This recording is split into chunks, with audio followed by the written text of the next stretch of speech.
পরবর্তী যে কোনো দিন দাখিল করতে পারবেন। তবে এই ক্ষেত্রে জারির দিন থেকে 60 কার্যদিবসের অধিক হবে না। এরপরও লিখিত জবাব দাখিল করতে ব্যর্থ হলে আদালত মোকদ্দমাটি একতরফা নিষ্পত্তি করবেন। প্রতিকার: একতরফা নিষ্পত্তির বিরুদ্ধে সংক্ষুব্ধ ব্যক্তি আপিল আদালতে আপিল দায়ের করতে পারেন। আচ্ছা, তাহলে প্রথম বলছে লিখিত জবাবটা কি। লিখিত জবাবের সংজ্ঞা হলো যে বাদী কর্তৃক যে আর্জিটা দিছে, এই আর্জির পরিপ্রেক্ষিতে বিবাদী যে আইনগত পদক্ষেপ নেওয়ার জন্য যে তথ্য সম্বলিত জবাবটা দেয় সেটা হলো লিখিত জবাব। আচ্ছা, সাধারণত মামলা দায়ের করার পর বিবাদীর প্রতি সমন জারি করা হয় 30 দিনের মধ্যে। সাধারণত মামলা দায়ের করার পর সমন জারি, যেমন একটা হলো 5 কার্যদিবসের মধ্যে হাতে হাতে, আর যদি অ্যাকনলেজমেন্ট চিঠির মাধ্যমে দেয় তাহলে 30 দিনের মধ্যে। তাহলে সব মামলায় তো হাতে হাতে সমন জারি হয় না, বেশিরভাগ ক্ষেত্রেই অ্যাকনলেজমেন্ট চিঠির মাধ্যমে হয়ে থাকে। এই জন্য বলছে যে বিবাদীর প্রতি সমন জারির দিন থেকে 30 কার্যদিবসের মধ্যে লিখিত জবাব দাখিল করতে হয়। তাহলে বাদী যখন মামলা দায়ের করে, মামলা দায়ের করার পর বিবাদীর এই কপি দিবে, কপি পাবে, এবং কপি পাওয়ার 30 দিনের মধ্যে সে একটা লিখিত জবাব দেবে। আচ্ছা, যদি যুক্তিযুক্ত সময়ের মধ্যে, মানে 30 দিনের মধ্যে বিবাদী যদি লিখিত জবাব করতে ব্যর্থ হয়, তাহলে আদালত যদি পরবর্তীতে নির্ধারণ করে, অনেক সময় দেখা যায় আমরা যে কাজটা করি এই স্টেজে এসে দেখেন ক্রিমিনাল সিভিল মামলায় এই টম এন্ড জেরি কার্টুনের মধ্যে, যদি এখানে বলা আছে কি 30 দিন, এবং 30 দিনের মধ্যে যদি আমি ব্যর্থ হয়েছি, কোর্টের কাছে আরো সময় চাই, কোর্ট আরো কি করতে পারে, আরো 60 দিন সময় দিতে পারে, অথবা যুক্তিযুক্ত সময় দিতে পারে। সাধারণত 3টা ডেট নেওয়া যায়। সাধারণত কি 3টা ডেট নেওয়া যায়। প্রথম ডেট, কোনো সিভিল মামলার কোনো ডেট সাধারণত 30 দিনের কম হয় না, বরং বেশি হয়। তো দেখা গেল ওই একটা গল্পের কাহিনী বলি, যে একটা মামলা, একজন বাবা হলো অ্যাডভোকেট, ছেলে হলো ব্যারিস্টার। গল্প বলছিলাম মনে হয় না? মামলা সিনিয়র লোক তো মামলার ফ্যাক্ট বললে বলছে যে না, এই মামলাটা করলে তুমি আসলে বেনিফিট পাবে না, মামলা তো সে লোক নিয়ে যেতেছে, পাশে ছিল ছেলের চাপা ব্যারিস্টার সাহেব, ওদের দালাল আছে, নিয়ে এলো ব্যারিস্টার। মামলা চলে না, এটা গুড়া উকিল, বাপ ছিল কৃষক, আর ওই বাটা কি ছেলে বলতে তার বাবা ছিল কৃষক, তো এই জন্য ওই বাটা কি কিছু বুঝে, আর বাপ হলো উকিল, আমার বাবা হলো উকিল। আচ্ছা, আমি ব্যারিস্টার পাস করছি, মামলা নেয় না আমার কোর্টে, মামলা চল, উনি বলছে মামলাটা চলবে না, আসলে মামলা বুঝাই বলে না আর কি, বলছে মামলাটা চলবে না মানে এই হয়তো খারিজ হয়ে যাবে, মামলাটা চলবে না, কজ অফ অ্যাকশন নাই। তখন ওই ব্যাটা বলে মামলা চলবে না, কি মামলা আপনি চালাই দেন। কীভাবে চালাইব? ঠিক আছে, উকিল কত চাইছিল 10,000, 50,000 টাকা। মামলা কেমনি চালাই দেবো, মামলা তো চলতেই বল, 50,000 টাকা দিছে, দেওয়ার পরে কোর্টে মামলা দায়ের করছে। দায়ের করার পরে কায়দা কানুন করে মামলাটা সমন পর্যন্ত গেছে। সমন পর্যন্ত গেলে, সমন দেওয়ার পর তো প্লিডিংস হবে, প্লিডিংসের জন্য তো সময় নেওয়া যায়। প্রথম দিনই বলা যায় যে হুজুর আদালত, আমি তো কপি পাইনি, আর কপি পাইছি ওই ভাই আমি পড়তে পারি না, এত ব্যস্ত উকিল আমি, যে এই যে সমনের কপি আমি যখন পড়ার সময় না, আমার অনেক কাজ।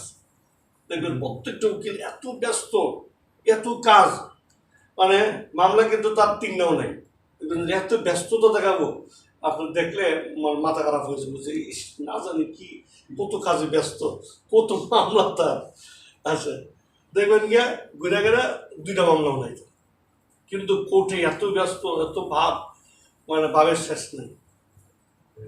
যাই হোক, গেল সময় দিচ্ছে, হুজুর আদালত আমি পড়তে পারি না, আমার সময় দেয়। প্রথম দিন সময় দিয়ে দেয়, 30 দিনের একটা সময় দিলে, একবার সময় পাই গেল, মামলা চলছে, মামলা নেয় নাই নিচে, চলতেছে। দ্বিতীয় দিনে আবার সময় পারতো না, যে আমি লিখছি কিন্তু হলো এটার ইয়া করতে হয়নি। দেখা গেল পরের দিন দিয়ে অসুস্থ দেখা গেল যে এসব অসুস্থ, এখন মক্কেলের সাইন নিতে পারিনি, এই জন্য জমা দিয়ে লিখতে নিয়ে দেখা গেল স্যার দেখেন মক্কেল অসুস্থ, সাইন দিতে পারে নাই, আরেকটা সময় দিয়ে দেন। এই করতে করতে কিন্তু দেখা গেল যদি করে 30 দিন 3 বছর কিন্তু চলে আসছে।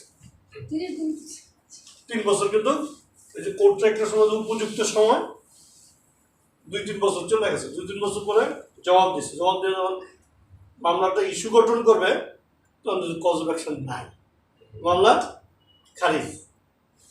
কজ অফ অ্যাকশন না থাকার কারণে কি মামলা খারিজ।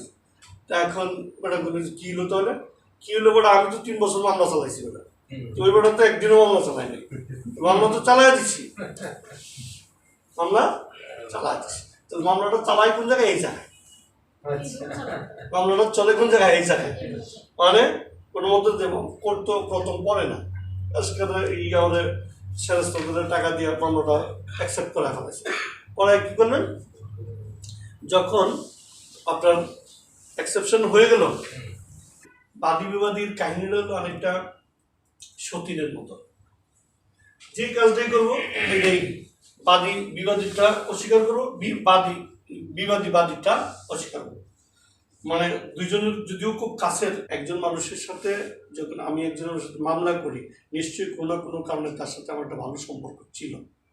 ভালো সম্পর্ক হওয়ার পর অবনতি হওয়ার পরেই আমি কি করছি, তার বিরুদ্ধে মামলা করছি। দেখবেন 2 পার্টনার ব্যবসায়ী যখন ব্যবসার পার্টনারশিপ করছে, চুক্তি করার লাগে উকিলের কাছে দুইজনে এসে গলায় গলায় ভাব, একসাথে চা, একসাথে শ্বশুরবাড়ি যাওয়া, মানে সব কাজ একসাথে। যখন এই দুজনের মধ্যে বিরোধ লাগছে, কেউ কাউরে দেখতে পারে না, জানি না কেরম ফাজিল, একবারে শেষ, একবারে খারাপ মানুষ, সব তথ্য এখানে। এই জন্য বলছে বিবাদী কর্তৃক বাদীর আর্জিতে যে সকল বক্তব্য থাকে এটা অস্বীকার করে যদি যে বক্তব্যটা দেয়, এইটাই হলো তার লিখিত জবাব। আচ্ছা, এখন এটার একটা সময় কতদিন, বিবাদীরা সমন জারি করে 30 দিনের মধ্যে, যদি যুক্ত সময়ের পরেও যদি বাদী না দিতে পারে তাহলে আদালত যে সময় দেয় সেই সময়ের মধ্যে দিতে পারবে। তবে এই ক্ষেত্রে জারির দিন থেকে 60 কার্য দিবস অধিক হবে না। তবে যেদিন থেকে এই সমন জারিটা হয়েছে 60 কার্য দিবস বুঝলেন তো, যেদিন অফিসটা খোলা থাকে এই কার্য দিবসের বেশি হবে না। এরপরেও লিখিত জবাব দাখিল করতে ব্যর্থ হলে আদালত মোকদ্দমে একতরফা ডিগ্রি, যে বাদী উপস্থিত বিবাদীর সমন দেওয়ার পরেও সে আসে না অথবা জবাব দেয় না, তো বারবার আদালত কি করে ব্যর্থ হয়, যে আপনাকে ডাকলাম, মানে আদালত প্রতি অবমাননা আপনারা অনেকটা দেখান, যে আদালতকে পাত্তাই দেন না।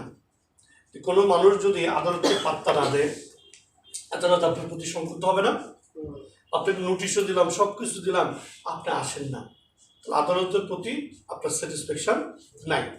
এই ক্ষেত্রে এক্সপার্টি ডিগ্রি দিতে পারেন। তবে এক্সপার্টি ডিগ্রিটা, একতরফা ডিগ্রিটা দুর্বল ডিগ্রি, মনে রাখবেন। এক্সপার্টি ডিগ্রিটা সবচেয়ে দুর্বল ডিগ্রি। তো ডিগ্রি কত প্রকার? আপনারা বলেন যে আংশিক ডিগ্রি, চূড়ান্ত ডিগ্রি, একতরফা ডিগ্রি, এরপরে 16 ডিগ্রি। আর কি ডিগ্রি আছে? আর কোনো ডিগ্রি নেই? হ্যাঁ, যেটা আসল ডিগ্রি এটাই তো বলেন না, সেটা হলো দুতরফা ডিগ্রি। দুতরফা, আমরা যে একতরফা ডিগ্রি বলছি, এটা হলো একজনের বাদীর উপস্থিত বিবাদী অনুপস্থিতির কারণে একতরফা ডিগ্রি হয়েছে। আপনারা ফুটবল খেলা দেখেন নাই না? ফুটবল খেলেন না, ক্রিকেট খেলেন। ফুটবল খেলার মধ্যে দেখা যায় এক পার্টি আসলো, আরেক পার্টি আসে নাই, মানে খালি ফিল্ডে গোল দেওয়া। এটা আমরা ছোট সময় দেখছি যে অমুকের সাথে অমুকের খেলা, আমরা রেডি হয়েছি, ওই পক্ষ আসে নাই, তো আগে ফাঁকা মাঠে গোল দেওয়া, তখন বাসি ফু দিয়া একটা গোল দিয়ে দিল, ফাঁকা মাঠে গোল দেওয়া হয়ে গেল, মানে জিতে গেল। এই জিতাটা একটা হলো খেলে জিতা, আর একটা ফাঁকা মাঠে গোল দেওয়া, দুটা কি একরকম? এটা একটা অনেকটা দুর্বল না? এক্সপার্টি ডিগ্রিটা অনেকটা দুর্বল ডিগ্রি। দুতরফা ডিগ্রি যখন হয়, এইটার একটা গুরুত্ব বহন করে। তাহলে এখানে অর্ডার 8 রুল 1-এ বলছে রিটেন স্টেটমেন্ট লিখিত জবাব, এবং লিখিত জবাবটা দিবে বিবাদী দিবে কার বিরুদ্ধে? বাদীর আর্জির বিরুদ্ধে, এবং বিবাদীকে সমন দিবে 30 দিনের মধ্যে।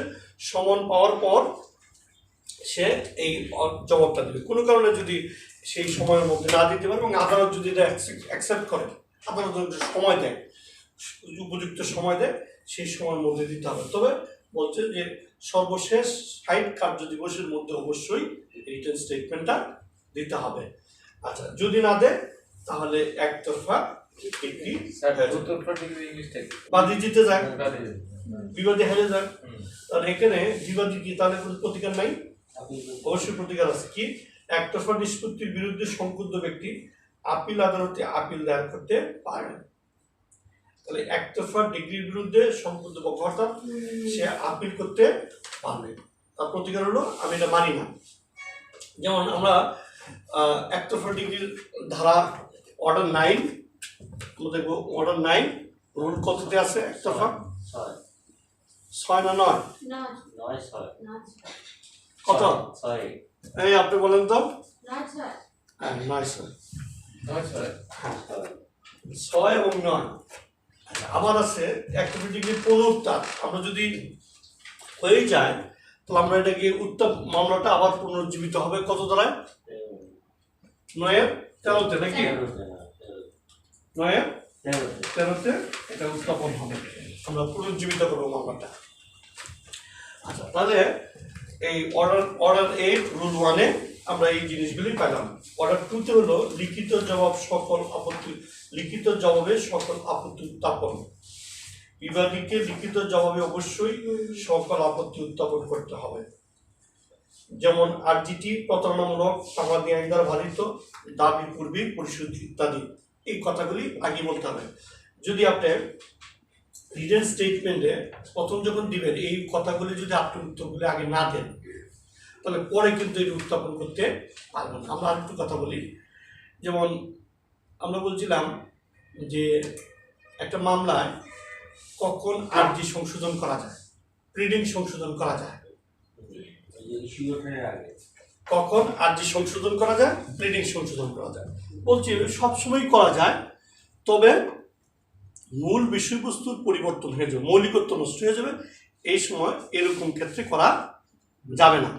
এখন আপনার আরজিটা কি মূল না, এবং আপনি একটা দাবি করছেন যে আপনি এই প্রতিকারটা চান, কিন্তু দেখা গেল নতুন করে কোনো জিনিস আপনি অ্যাড করতে চান, পরিবর্তন করতে চান, সংযোজন করতে চান, বিয়োজন করতে চান, কিন্তু এটা করলে যদি এই মামলার মৌলিকত্বটা নষ্ট হয়ে যায় সেক্ষেত্রে আপনি করতে পারবেন না।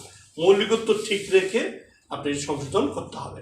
এবং দেখা গেল প্লিডিংস জবাব দেওয়ার সময় আপনি যে বিবাদী হিসাবে আপনি যে জবাবটা একবার দিয়ে দিচ্ছেন এটা কিন্তু ফাইনাল হয়ে গেছে, এটা ফাইনাল হয়ে গেছে। এখন এটার মধ্যে কিছু ভুল ত্রুটি থাকতে পারে, ভুল ত্রুটি থাকতে পারে মানে এই না যে আপনার এমনভাবে আবার জবাব দিবেন যে এটার মৌলিকত্ব নষ্ট হয়ে গেছে। সেটা 3 হলো সরল অস্বীকৃতি। বিবাদী লিখিত জবাবে সরল অস্বীকৃতি অর্থাৎ শুধুমাত্র বাদীর আর্জির অভিযোগ সমূহ অস্বীকার করা না হয় তাহলে উক্ত বিবাদী স্বীকার করে নিয়েছে, অর্থাৎ আমি জবাবের সময় কোনো কিছু বলি নাই। এই যে যদি বিবাদী লিখিত জবাবে কোনো অস্বীকার না করে এবং মৌন সম্মতি জ্ঞাপন করে, কোনো মন্তব্য না করে, তাহলে এটা ধরে নেওয়া হলো যে সেটা স্বীকার করে নিছে, এটা নিয়ে কোনো প্রতিবাদ করে নাই, মন্তব্য করে নাই। আচ্ছা, 5 হলো তাহলে এটা হলো সরল অস্বীকৃতি। সরল অস্বীকৃতি মানে স্বীকার করে নেওয়া, চুপচাপ থাকা মানে সরল অস্বীকৃতি। আচ্ছা, সুস্পষ্ট অস্বীকৃতি 5 হলো সুস্পষ্ট। আচ্ছা, এখানে আবার একটা ব্যতিক্রম দেওয়া আছে, বিবাদী কোনোভাবে অক্ষম হলে উক্ত ধারা প্রযোজ্য হবে না।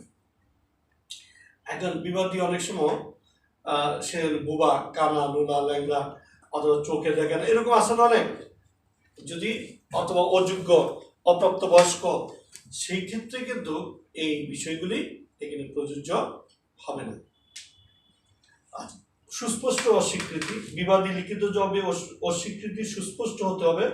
যদি কোনো বিষয় স্পষ্টভাবে অথবা ইঙ্গিতে অস্বীকার করা না হয় তাহলে উক্ত বিবাদী অস্বীকার করে নিয়েছে ধরে অর্ডারের একটাই অর্ডার ইম্পর্টেন্ট, এটা হলো অর্ডার 6 বিধি 6 অ্যাটাচমেন্ট বিফোর সরি এটা হলো সেট অফ অর্থ পুনরুদ্ধার সংক্রান্ত কোনো মোকদ্দমা বিবাদী যদি পূর্বেই বিবাদীর নিকট কোনো পরিমাণ অর্থ পাওনা থাকে তাহলে বিবাদী শুনানির প্রথম তারিখে পাওনার টাকার বিবরণ সম্বলিত লিখিত বিবৃতি আদালতে দাখিল করবেন, কিন্তু প্রথম শুনানিতে ব্যর্থ হলে পরবর্তীতে আদালত অনুমতি ব্যতীত অনুরূপ লিখিত বিবৃতি দাখিল করতে পারবেন।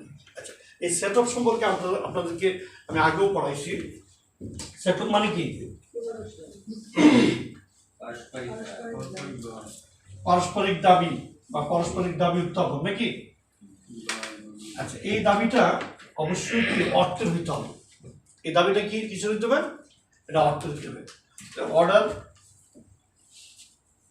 অর্ডার 8 রুল 6 সেট অফ মানে সমন্বয়। সেট অফের বাংলা কি? সমন্বয় করা, পরস্পর দাবি। আমরা এরকম উদাহরণ দিয়ে বুঝাইছিলাম যে জাফর আলীর একটা বাড়ি আছে, এই বাড়িতে ভাড়া নিছে মিস্টার জাহির। জাফরের যে বাড়িটা, এই বাড়িটা ভাড়া হলো মাসে 1 লাখ টাকা, কিন্তু সে 6 মাসের ভাড়া অ্যাডভান্স নিয়েছে। 6 মাসের ভাড়া অ্যাডভান্স বলে 6 মাসের ভাড়া অ্যাডভান্স দিতে হবে। তাহলে সে আপনাদের চুক্তি হলো 6 লাখ টাকা সে অ্যাডভান্স নিছে আর 1 লাখ টাকা প্রতি মাসে ভাড়া দেবে এবং প্রতি মাসের 10 তারিখের মধ্যে ভাড়াটা পরিশোধ করবে। দেখা গেল আমাদের আইনে বলা আছে যে কোনো ব্যক্তি এবং চুক্তিতে বলা আছে যে 2 মাস পর পর যদি সে কোনো কারণে ভাড়া দিতে ব্যর্থ হয় তাহলে সে ডিফল্টার ভাড়াটি হবে। 3য় মাসে তার বিরুদ্ধে তাকে উচ্ছেদের জন্য মামলা দায়ের করতে পারবে, চুক্তিতে উল্লেখ আছে। এখন মিস্টার জাহির কোনো কারণে 2 মাস সে ভাড়া দিতে পারেনি এবং মিস্টার জাফর আলী তার বিরুদ্ধে একটা নোটিশও দিতে ব্যর্থ হয়েছে। বলছে যে ঠিক আছে ভাই, 2 মাস হয়ে গেছে, আমার একটা সমস্যা আছে, আগামী মাসে 3 মাসের ভাড়া একবারে দিয়ে দিন। 3 মাস অতিক্রান্ত হয়ে গেছে। এখন 3 মাস যাওয়ার পর 4র্থ মাসে জাফর আলী তার কি করলো, এখান থেকে উচ্ছেদ করে দিল, বলল যে আপনি সরেন। এবং তার যে বাড়ির যে মাল মেটেরিয়াল রেখেছিল, কারণ সে ক্ষুদ্র দিচ্ছে না, তাহলে নোটিশ না দিয়েই যদি কোনো ব্যক্তি, আমরা অর্ডার নাই ইয়া পড়ছি কি অ্যাসারেক্টের 9 পড়ছি কি, কোনো দখলদার যদি 3 মাসের অধিককাল 6 মাসের অধিককাল বিনা বাধায় থাকে তাহলে তার একটা অধিকার জন্মায়। তাহলে এটা 9 ধারায় তো মামলা হয় না, হয় কি 6 মাস তো থাকতে হবে, 6 মাস তো থাকে না। কিন্তু চুক্তি আইনের আমরা ট্রান্সফার অফ প্রপার্টি অ্যাক্ট পড়ছেন না? ট্রান্সফার অফ প্রপার্টি অ্যাক্টে একটা জায়গায় আছে যে আমরা বলি কোনো ব্যক্তি যদি দখলে থাকে এবং দখলচ্যুত ব্যক্তি যদি দখলচ্যুত হয়ে যায় তাহলে সে তার দখল পুনরুদ্ধারের জন্য মামলা করতে পারে। দেখা গেল তাকে জোর করে এখান থেকে উচ্ছেদ করে দিছে। উচ্ছেদ করলে সে ধরা 106 ধারার নোটিশ না দিয়েই করছে, ট্রান্সফার অফ প্রপার্টি অ্যাক্টের 106 ধারায় মামলা করলো। মামলা করলে জাফর আলীর কোর্ট ডাকছে যে আপনি যে উচ্ছেদ করছেন তার, সে বললো সে দাবি করছে 2টা, একটা হলো উচ্ছেদ করছে আর তার কাছে 6 লাখ টাকা পায়, তো সে তো পায় 6 লাখ টাকা অ্যাডভান্স পায়। এখন সে কি করবে? এটা জবাবে 6 লাখ টাকার মামলাটা কোন জায়গায় হবে? নিশ্চয়ই সেই মামলাটা হবে জয়েন্ট ডিস্ট্রিক্ট জাজে। 6 লাখ টাকার উদ্ধারের মামলাটা কোন জায়গায় হবে? Joint district. আচ্ছা, এখন এই জাফর আলী সাহেব ওনার কাছে পাওনা কত? 3 মাসের ভাড়া 3 লাখ টাকা। তো উনি কোন জায়গায় মামলা করবেন? সিনিয়র ডিস্ট্রিক্ট জাজ না সিনিয়র সহকারী? সিনিয়র সহকারীর কাছে মামলা করে। তাহলে একই 2জন পক্ষ 2 জায়গায় মামলা করছে, তার অধিকার 3 লাখ টাকা, তার অধিকার 6 লাখ টাকা। এখন সে ডিস্ট্রিক্ট জাজে করছে আর সে সিনিয়র সহকারীর কাছে করছে। পরে যেহেতু মামলার ম্যাটার একই, তাহলে 2টা মামলা কি হবে? একসাথে যাবে না? তখন সে বলবে আমার বিরুদ্ধে অমুক আদালতে মামলা করছে, সে বলবে আমি অমুক আমার বিরুদ্ধে অমুক করছে। তো 2টা মামলা একত্রে হবে। কোন জায়গায় আসবে সাধারণত? সর্বনিম্ন আদালতে যাবে না, এই মামলাটা উপরের দিকে যাবে। এই মামলাটা যাবে, এই জাফর আলীর মামলা চলে যাবে জয়েন্ট ডিস্ট্রিক্ট জাজের কাছে, কারণ এটা বড় আদালত। এই দুইটা আদালত একত্রে হবে। হ্যাঁ? প্রমাণ হলো যে জাফর সাহেব 3 মাসের ভাড়া পায়, আর উনি প্রমাণ হলো অ্যাডভান্স টাকা উনি 6 লাখ টাকা উনি দিয়েছিল। তাহলে সমন্বয় করে একটা রায় অর্ডার দিবে। সেই অর্ডারটা কি 3 লক্ষ টাকা কর্তন, জাফর আলী সব 3 লাখ টাকা ফেরত দিয়ে দিবে এই এই জাহিদ সাহেবকে। এই যে অর্ডারটা দিল এইটার নাম হলো সেট অফ বা সমন্বয়, পারস্পরিক দাবি। এবং পারস্পরিক দাবি যদি অর্থের হয় এবং একই ক্যাটাগরির হয়, যদি দুইটা আদালতেও হয়, তাহলে একটা আদালতে এটা যাবে না, যে সমন্বয় করে দেবে। তাহলে 6 লাখ টাকা থেকে কর্তন করে 3 লাখ টাকা, ডিগ্রিটা হবে কত ধরে, কত 3 লাখ টাকা। এই যে ডিগ্রিটা, এটার নাম হলো সেট অফ ডিগ্রি বা সমন্বয় ডিগ্রি। কথা কি বুঝতে পারছেন? হ্যাঁ, এই সেট অফ আবার 2 রকম। এই সেট অফটা এখন দেখেন, সেট অফ কয় প্রকার? 2 প্রকার। একটা হলো লিগ্যাল সেট অফ, আর একটা হলো ইকুইটেবল সেট অফ। আমি লিগ্যালটা কোনটা আর ইকুইটেবল কোনটা? আপনারা জানেন ইকুইটেবল সবসময়, ইকুইটি মানে কি, যেখানে আইন নাই বা আইন ব্যর্থ হয়ে যায়। আর জাফর আলী সাহেবের বাড়ি ছাড়া আর কোনো সম্পত্তি নাই, উনি 3 লাখ টাকা দেওয়ার মতন ওনার আর কোনো অ্যাবিলিটি নেই। তখন কি হবে? ওনার তো উচ্ছেদ করে এসে আবার উনি এই 3 লাখ টাকা ফেরত দিতে পারবে না, দেওয়ার মতো তার কোনো ঠেকা নাই। তখন কি করবে? না, দাড়ি বেচবে না। তখন কোর্ট বলবে ঠিক আছে, আর 3 মাস ওনাকে রাখেন, 3 মাস রাইখা ওনার টাকাটা কর্তন দিয়ে রাখেন। আচ্ছা, এই গেল ইকুইটেবল। আর লিগ্যাল সেট হলো যে হ্যাঁ, উনি টাকা দিতে চাচ্ছে না, টাকা আছে, টাকা দিতে চাচ্ছে না। তখন ইকুইটেবল, লিগ্যাল হইলে তখন বলবে যে এই যে 3 মাস আপনি যে দীর্ঘ সময় রাখছেন, এটার যে ইন্টারেস্ট হয়েছে টাকা, দেখা গেলো মামলা করতে করতে আরো 6 মাস, 1 বছর, 2 বছর টাকাটা আটকে রাখছে।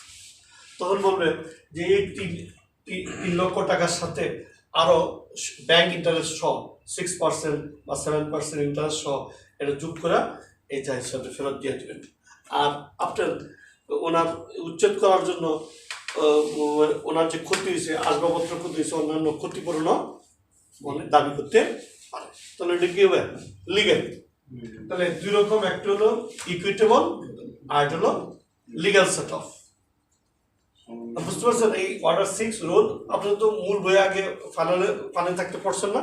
Order 6 rule, order 8 rule 6 A set of. এবং সেট অফ কি আমরা প্রথমে 2 ভাগে ভাগ করছি, একটা ইকুইটেবল সেট অফ আর একটা হলো লিগ্যাল সেট অফ। আচ্ছা, তাহলে এখানে আমরা কয়টা অর্ডার পাইলাম? 5টা। 1 হলো লিখিত স্টেটমেন্ট, 2 হলো লিখিত জবাবের আপত্তি উত্থাপন, 3 হলো সরল অস্বীকৃতি, 5 হলো সরল অসুস্পষ্ট অস্বীকৃতি, 6 হলো পারস্পরিক দায় বা সেট অফ। আচ্ছা, এটা কিন্তু মামলার প্রথম শুনানিতে এটা উত্থাপন করতে হবে।